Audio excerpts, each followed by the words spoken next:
रानी सुबह से ही घर की साफ सफाई में लग गई।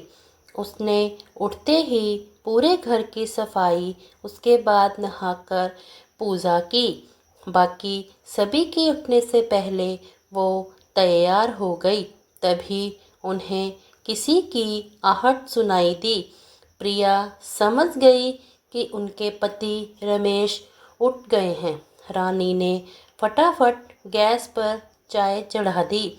रवि, रानी कहाँ हो? चाय चाहिए थी। रानी, जी बस अभी आई। रवि, तुम्हें पता है ना कि मुझे सुबह उठते ही चाय चाहिए। रानी फटाफट चाय लेकर पहुंची। रानी, आज तो आपकी छुट्टी है। आज घर में बहुत काम है, इसलिए मैंने सुबह चाय नाश्ते में ना लगकर फटाफट सारी सफाई कर डाली और नहा धोकर पूजा भी कर ली। रवि, ठीक है, पर चाय तो कम से कम बना ही सकती थी। चलो अब बताओ, मार्केट से क्या लाना है। रानी, जी अभी माँ जी से पूछ कर आती हूँ कि नाश्ते में क्या रखना है और खाने में क्या रहेगा। रानी फटाफट चाय लेकर सुधा जी के कमरे में पहुंच गई। जाते ही उनके पैर छुए और कहा, रानी, माँ जी, मेहमानों को नाश्ते में और खाने में क्या देना है? जे मार्केट जा रहे हैं तो मैं सामान मंगा लेती हूँ। सुधा जी, बहू, नाश्ते और खाने की पूरी लिस्ट मैंने कल रात को ही बना ली थी। ये रवि को दे देना और हाँ, तुम अपना काम ख़त्म करके रश्मि के साथ ब्यूटी पार्लर चली जाओ। उसके ढंग से तैयार करा लाना। रानी ने रवि को भेज दिया। उसके बाद वे रश्मि को जगाने गई। रानी, उठो दीदी, अभी तक सो रही हो? लड़के वाले आते ही होंगे। रश्मि, क्या भाभी, अभी तो बहुत टाइम है। वैसे भी जे नुमाइश मुझे बहुत बुरी लगती है। रानी, जे तो हर लड़की को सहना ही पड़ता है। चलो फटाफट चाय पीकर तैयार हो जाओ, ब्यूटी पार्लर जाना है। दोपहर के समय लड़के वाले आ गए। लड़का इंजीनियर था। रवि लड़के को पहले से जानता था। सुधा जी ने देखभाल कर हाँ कर दी थी। सुधा जी किचन में गई और रानी से पूछा, सुधा जी, बहू, तुम्हें लड़का कैसा लगा? रानी, माँ जी, वैसे तो सब कुछ ठीक है, लेकिन इनका स्वभाव कुछ पसंद नहीं आ रहा है। आप ठीक से बात कर लीजिएगा। मेरा मतलब है दहेज वगैरह की क्या डिमांड है? सुधा जी, बात तो रवि ने पहले ही कर रखी है। जे कह रहे हैं कि कुछ नहीं चाहिए, जो चाहे अपनी लड़की को दे देना। रानी, चलिए माँ जी, वही देखते हैं क्या बात हो रही है। लड़के के पिता जी, आपकी लड़की हमें पसंद है। आप बताइए। रवि, हमें भी आपका लड़का पसंद है। हम शादी का मुहूर्त निकाल कर आपको खबर कर देंगे। रानी, अंकल जी बुरा ना माने तो एक बात पूछे? पिता, हाँ बेटा, पूछिए। रानी, आपकी कोई डिमांड तो हो तो अभी बता दीजिए। पिता, नहीं बेटा, हमें कुछ नहीं चाहिए। बाकी आप समझदार हैं, जो चाहे अपनी बेटी को दे दीजिएगा। रानी, जी, हम तो 1 रुपए की शादी करना चाहते हैं। रवि, चुप रहो, जे क्या बोल रही हो? सुधा जी, बहू, जे क्या कह रही हो? सारी बनी बनाई बात बिगड़ जाएगी। पिता, ये क्या मजाक है? भला आज के ज़माने में 1 रुपए में शादी होती है कहीं? रानी, यही तो मैं जानना चाहती हूँ। अंकल जी, क्या चाहिए आपको? रवि खड़े होकर रानी को पकड़कर अंदर ले जाता है। रवि, ये क्या बकवास कर रही हो? रानी, तुम्हें नहीं पता? आजकल ऐसे ही कहते हैं, हमें कुछ नहीं चाहिए। फिर धीरे धीरे इनकी डिमांड शुरू हो जाएगी।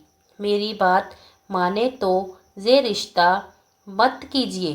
तभी सुधा जी अंदर आती हैं। सुधा जी, रमेश, इसे चुप कराओ। बड़ी मुश्किल से एक रिश्ता मिला है, उसे भी जे बर्बाद कर देंगी। रमेश उसे डांट कर चुप रहने को कहता है। रिश्ता पक्का हो जाता है। 4 महीने बाद शादी का मुहूर्त निकलता है। एक दिन रवि सुबह काम पर जाने के लिए तैयार हो रहा था। तभी लड़के के पिता का फ़ोन आ जाता है। पिता, बेटा, हम ये जानना चाह रहे हैं कि आप लोगों का क्या बजट है शादी का? रवि जी, आप चिंता ना करें, हम ठीक ठाक शादी कर देंगे। पिता, नहीं, मैं सोच रहा था दहेज में एक गाड़ी आप अपनी बहन को देते तो अच्छा रहता। रवि, लेकिन आपने तो पहले कहा था कि कुछ नहीं चाहिए। पिता, वो तो सब कहते हैं, लेकिन कुछ तो तुमने भी सोचा होगा। एक काम करो, तुम अगर छोटी गाड़ी देना चाहते तो तो हम कुछ बाराती कम ले आएंगे। उससे जो पैसे बचे उससे बड़ी गाड़ी दे देना। उनसे बात करने के बाद रवि सारी बात माँ को बताता है। सुधा जी, शायद उस दिन रानी सही कह रही थी। इंसान को पहचानने की अकल हमसे ज़्यादा उसमें है। ठीक है, जो पहली डिमांड है पूरी कर देते हैं, आगे से ध्यान रखेंगे। लेकिन बात यहीं नहीं रुकी। जैसे जैसे शादी का दिन नज़दीक आता जा रहा था, उनकी डिमांड बढ़ती जा रही थी। रवि एक दिन घर बैठा था। सुधा जी, बेटा, क्या बात है? लड़के वालों ने फिर कोई डिमांड रख दी? रवि, नहीं माँ जी, बात ये है कि हमने शादी का जो बजट तय किया था, शादी में उससे 3 गुना ज़्यादा पैसा लग रहा है। मैंने कर्ज भी ले लिया, लेकिन लड़के वाले ऐसा बर्ताव कर रहे हैं जैसे हम कोई बहुत बड़ी गलती कर रहे हैं। रानी, मेरी बात मानिए, शादी के लिए अभी मना कर दीजिए। रश्मि के लिए बहुत अच्छे रिश्ते मिल जाएंगे। इन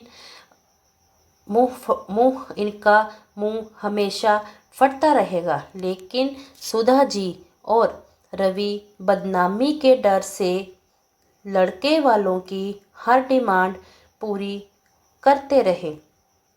शादी के दिन सभी खुश थे। जैसे ही बारात आई, सबने बारात का स्वागत किया। रवि बहुत डरा हुआ था कि कहीं विदा से पहले एक और नई डिमांड न निकल आए।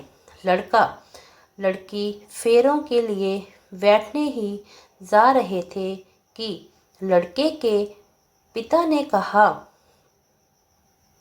पिता, रवि वो गाड़ी कहीं नज़र नहीं आ रही।